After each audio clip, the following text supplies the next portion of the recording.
To make these monsters, here are the most basic supplies.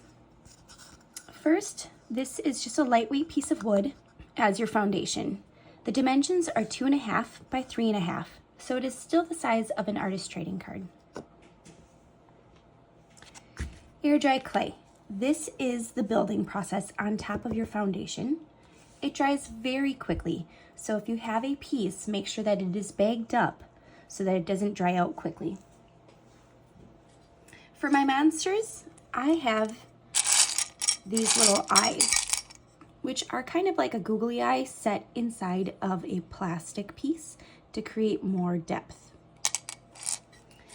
I also have some teeth. These are resin teeth. They are not real teeth, so you do not need to worry about that.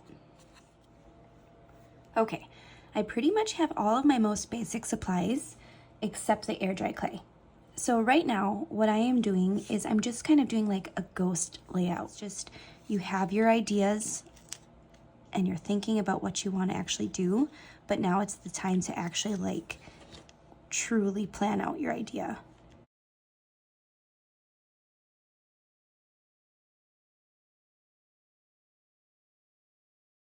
The clay slab that goes on top of this, these little pieces are going to kind of drive into the clay to get stuck inside the clay. And then sometimes a little glue is used just to keep it in place. So I kind of want a little bit of balance by having something on this side and something on this side.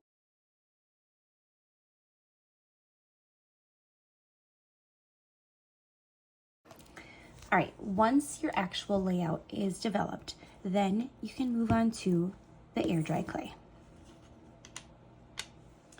Okay, so I have the air dry clay here, and I'm going to take kind of a larger chunk out of here so that I can create the base layer of clay. And the first thing that I'm going to do is roll it into a ball, and then I'm going to start flattening it out. So I want this to be more vertical, so I'm going to start rolling it out to get a little bit more height.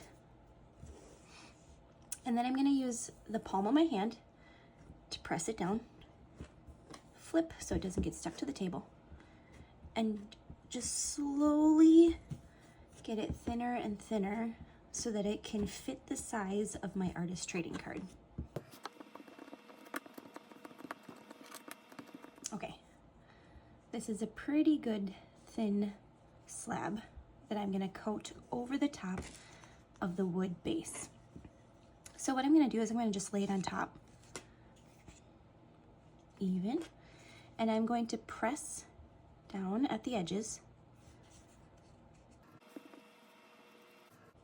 And then I'm just going to kind of like smooth it right off the edge.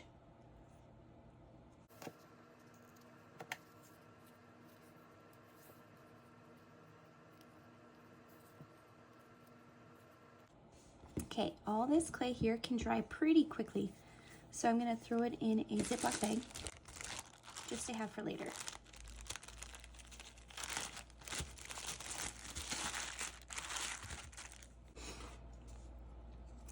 Now it's kind of thick still, so I might just want to also go over the top of it, press it down a little bit better, and then one more time, just smooth it to the edge. When you're smoothing it to the edge, it just creates a little bit of a bond, a connecting spot. As you can see, it kind of lifts here. Once it dries, it can fully lift right off. So I'm just going to try and make sure that it is pretty much blended onto the piece of the wood.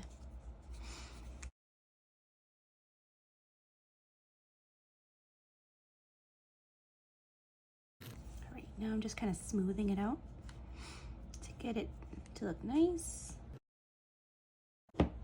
Now I have my foundation of the wood coated in that air dry clay. The next thing I'm going to do is find the eyes that I wanted and the placement that I wanted. So I've kind of decided to have them off center and a little bit spaced out. And I'm going to press them into the clay. And now I'm going to start making eyelids. I'm going to take a little chunk of clay. Make sure that's closed. And I'm going to roll it. And then I'm going to kind of create a little mini coil, but not even. I kind of want just the edges to taper off, and then the center a little bit thicker. And I'm going to press to kind of like make a coil slab. Looks kind of like snap peas in the pod, or like a crescent moon shape. A banana, whatever. And then these eyelids, you're gonna have to try and figure out the placement that you want them. The eyelids are very important for the facial features of your monster. A certain direction can change the whole entire mood of your monster. So I'm gonna make this one kind of look like he's questioning his life here. So I'm gonna make one here and then a smaller one next to it. Like that. And then I'm gonna make a little 2 eyelids down below.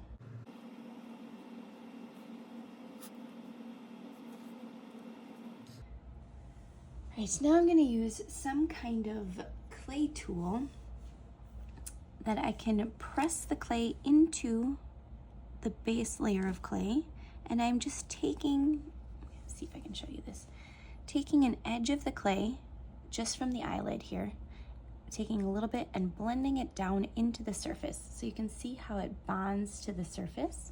I'm just going to go around the whole thing up here to bond them together. And then the same thing on this side. And down below.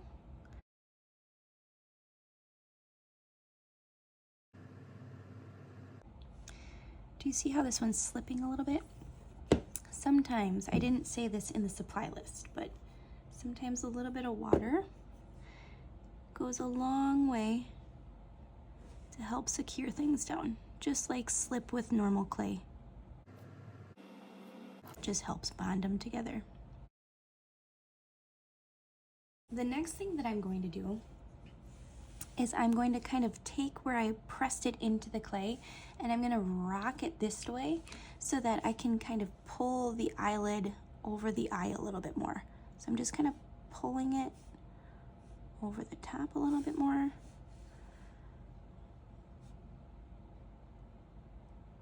And then just shaping it by patting it a little bit and smoothing.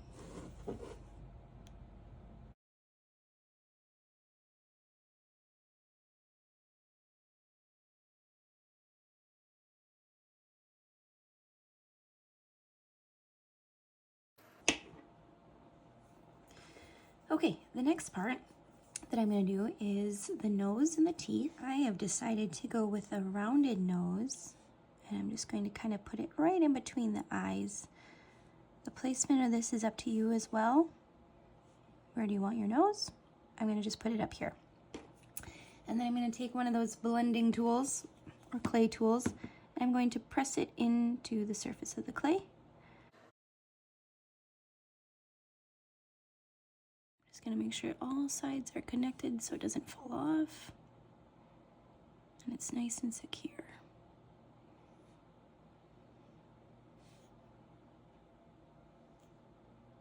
Now that I have the nose on, now the placement of the teeth are next.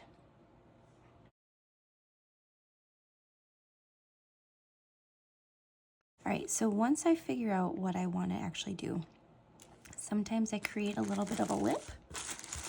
And to create that lip, I usually just make a little coil that tapers off on the ends. So I just kind of press those ends until they're more of a tapered triangle shape. And then I put the lip down, and then kind of, if I want, I can bend. Do I want it sad? Flip it around. Do I want it happy? If I want it straight across, do I want it to like be content or just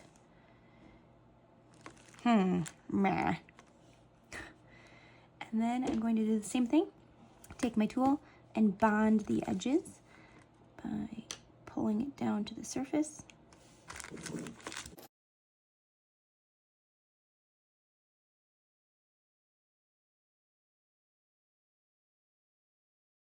And then I'm going to just kind of tap my tool just to make it the angle that I want it. And now here's where I'm going to place the teeth. So this is the placement that I want. And what I'm going to do is that top part right here, I'm going to kind of like press it into the lip or into the clay. I'm going to tilt it a little bit and then press it in. Now, if that's what I like, I'm just going to keep it. If it's not what I like, I'm going to kind of take the tooth out and smooth it out a little bit and then replace it if I didn't like it. Okay, this one is going to be a tree.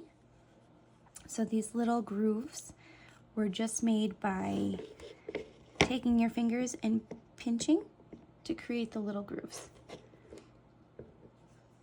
So I'm going to do that. I'm just going to pick a couple spots to kind of, and if you have a hard time with the pinching, you can also use a couple of different tools to pinch as you go up as well. I'm just going to use my fingernails and kind of try to make sort of a straight line, but it is a tree, so remember they're not perfectly straight. They might be a little bit more wobbly. This one's going to have kind of like a scar on its eye.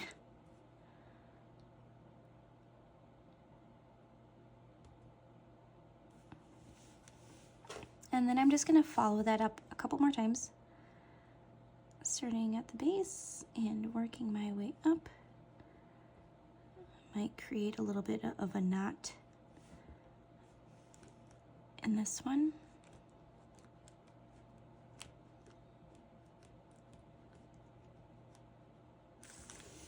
So those knots are like those holes in the tree.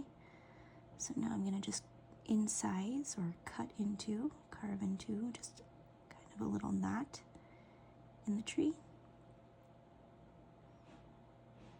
And then use my tool to create little grooves.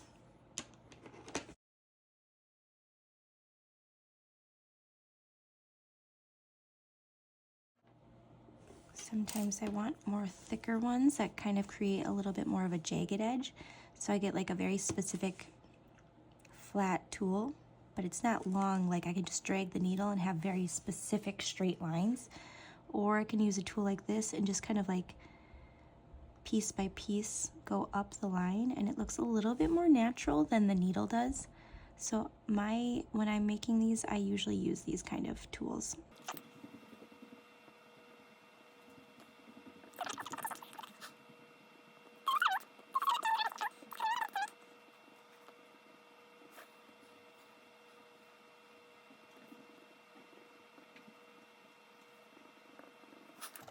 Okay, now that I have the texture of the tree, I'm going to start taking those tree branch pieces and figuring out where I want those to go. So I had a placement set up in my head, but now that I created the actual piece, it might look a little bit different. So I'm going to just rethink my plan here.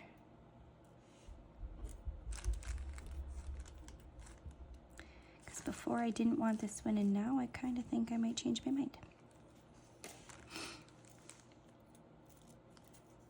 Okay, so this one, what I'm going to do is I'm going to just kind of make sure it's got a cut here and all the pieces that I want ready to go. And I'm just going to slide it in to the actual work. So I'm just kind of pressing in at an angle and sliding it in. As you do that, you might notice that the edges kind of buckle a little bit. And if so, you just gotta press them back down. You might have to rework some of your stuff here. Whoa, throw it on the ground.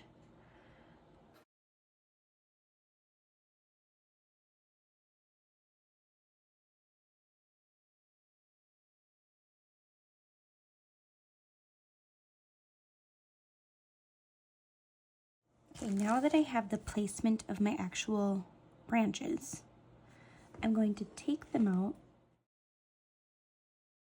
Sometimes taking a picture of your work before you take them out is really helpful because then you remember the placement of where they went.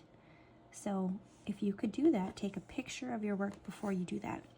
Now I'm gonna let this dry for about 24 hours before you start the painting process.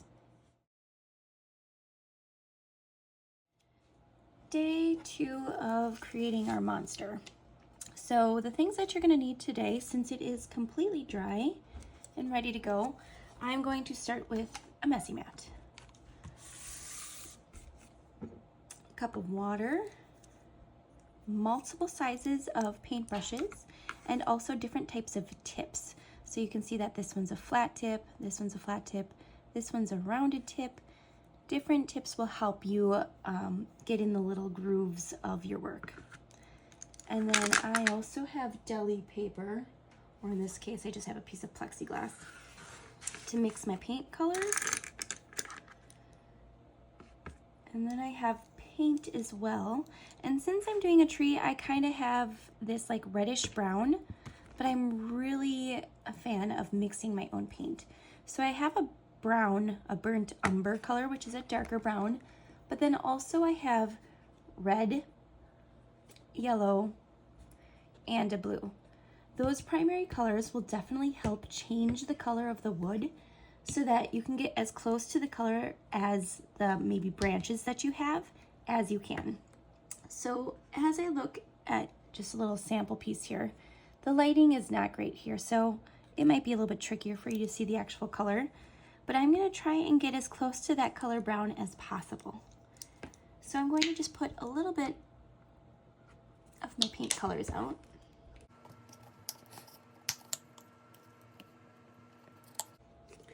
I know that I don't need a lot of paint. This is maybe a dime's worth or less. The red, yellow, and blue is definitely less than that.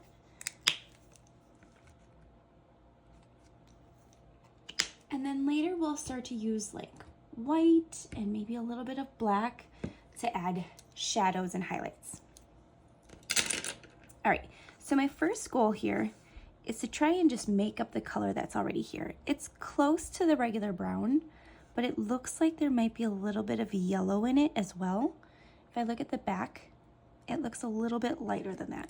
So I'm going to take a little bit of my brown. I'm gonna wash my brush and dry my brush. And then take a little bit of yellow and add it to that brown.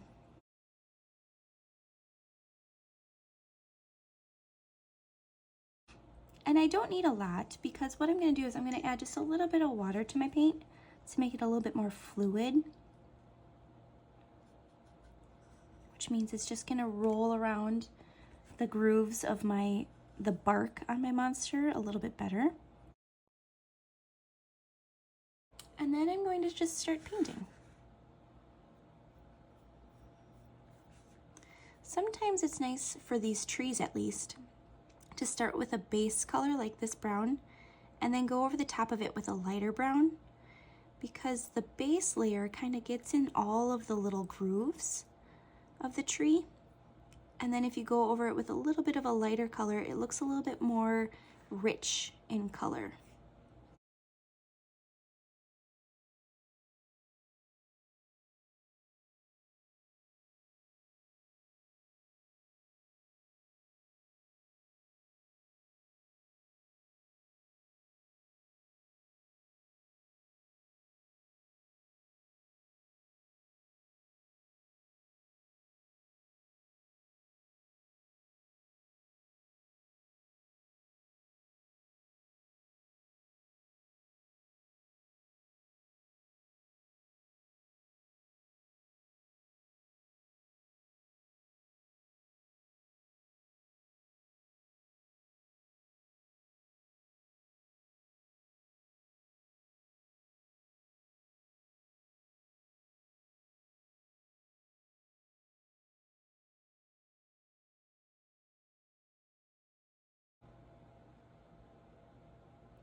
forgot to mention that if it makes your life easier, which it will, take out the teeth because we can glue them back in later.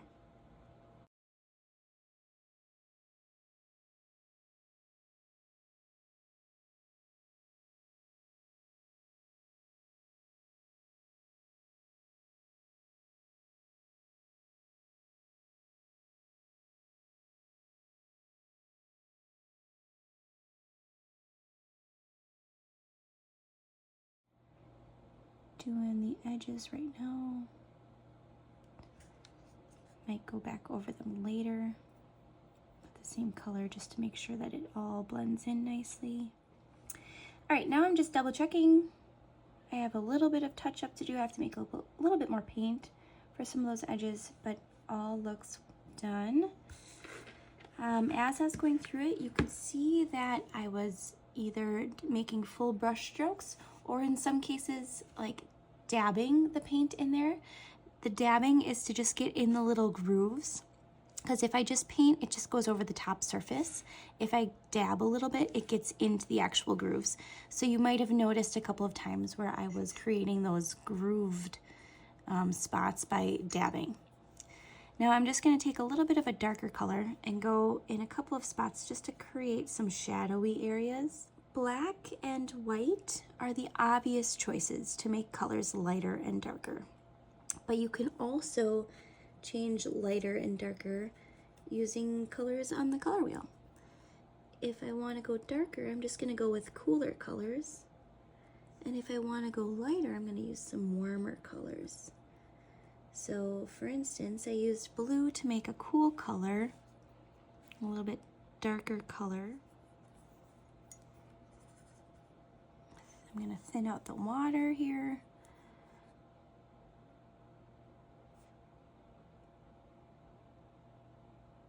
Kind of follow the shape of their eyelids.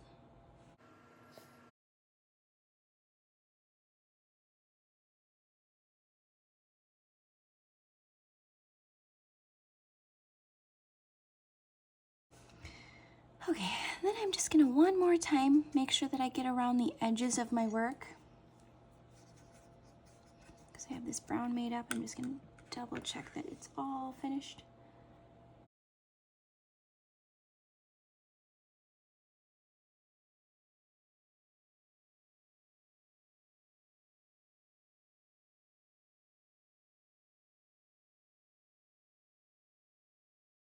As I'm making these, I gotta make sure that I'm always checking different angles of it.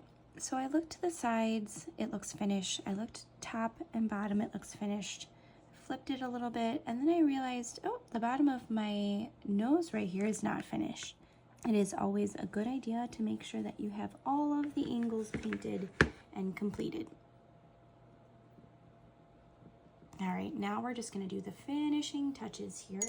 So I'm just grabbing the bases and just adding a little bit of that color on it, just so that it blends into the work a little bit better. If you didn't get that color as close as you could. Once the painting portion is completed, I'm going to let this dry. So I'm going to put it on some kind of small messy mat and put it on my storage shelf to dry. Now the goal is to clean up any mess that you made. Making sure that you are washing paintbrushes in your water cup at your spot as best as you can before going to the sink. Once at the sink, make sure you have a little bit of soap, rubbing it in your hands and rinsing it under the sink. They should be completely clean, your bristles and your handles. Please make sure that you are drying them and putting them away in the right location. All additional pieces need to get put back in their proper spots. So if you have excess or extra of teeth or eyes, any of the things, please make sure they're going back in the right spot. The next part of this video is just doing finishing touches. All right, finishing touches. So what I have here are my little branches that I'm going to glue into my piece. and the teeth that I have chosen for my work. You can use Elmer's glue, or what I'm gonna do in this case is just use a little bit of super glue. And this is the super glue that I can just kind of like brush on. So I'm just gonna get as little as possible. Super glue and I are not friends. I get stuck to it all the time. So before anything, I'm just gonna make sure that I have the tooth in the right spot. I think it was the opposite. Yep, that one fits. All right, so what I'm gonna do is I'm gonna put a little glue on the front and the back and slide it into the spot. Easy peasy. Same thing with this one. A little painting of the super glue and sliding it in to the spot. And then lastly, I'm gonna just get a little bit more super glue and paint it on my tree branches, but I'm just gonna double check this is the direction that I wanted it. Whoops, told you, super glue and I are not friends. Okay, so that one's gonna go there.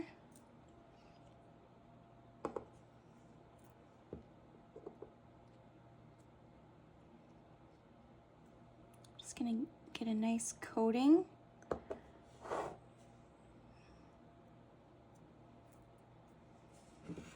And carefully slide it in to position.